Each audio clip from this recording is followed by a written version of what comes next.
Welcome to the Cedar Valley News Podcast, where the voices of a small town meet the headlines shaping our world from the front porches and fields of Cedar Valley. We bring you reflections, stories, and questions that matter, connecting real lives to real events for faith and community. Walk hand in hand with today's headlines. This is a Cedar Valley News, sponsored by Readers and Writers Book Club. Greetings. I'm Chloe Papadakis, and I'll be your host for today's Quiet Echo. When oversight fades, families feel the gap. Every headline carries a ripple. Some make waves, others simply disturb the surface, but even the quiet ones reach us here in Cedar Valley. This week's came from the Department of Education. They adjusted the rules for the Public Service Loan Forgiveness Program again. It sounds distant, like paperwork in Washington, but in towns like ours, those adjustments land in the middle of family life. They reach teachers who've spent years in low-income schools believing their sacrifice mattered. They reach volunteers and nonprofit workers who counted on the promise that public service would be honored, not redefined.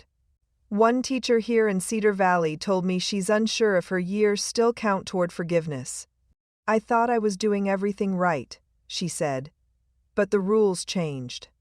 There's weariness in her voice, not anger, just the ache of someone who kept her promise and hopes the system will too. Parents in this town teach their children to keep their word. Faith, family, and responsibility are more than talk, they're practice. When oversight fades, those lessons feel undercut. It's hard to tell your teenager that honesty matters when institutions bend their definitions in silence. In Cedar Valley, we measure value differently. We see it in late-night grading sessions, the food pantry shelves restocked after hours, and the volunteer coach who doesn't clock the time. These aren't numbers in a federal spreadsheet, they're the quiet scaffolding that holds up the community. So, what can we do? Ask questions. Read the small print. Talk with one another. Keep faith in the work itself. The system may shift, but integrity doesn't. The light still burns in living rooms across town, where families plan, pray, and persevere through each new rule that tries to complicate the simple good they're already doing. When national oversight wavers, local faith steadies the hand. Families in Cedar Valley and in every valley like a tar, the reason the promise of public service still has meaning.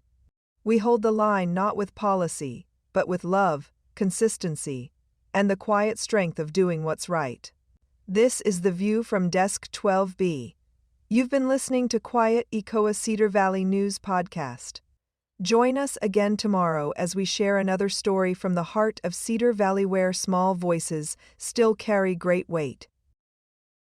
You've been listening to the Cedar Valley News Podcast, where small-town voices meet the headlines shaping our world. From faith and family to front porches and fields. We'll be back with more stories connecting real lives to real events. Until next time, keep your porch light on, your faith strong, and your heart open. This is Cedar Valley News, sponsored by Readers and Writers Book Club.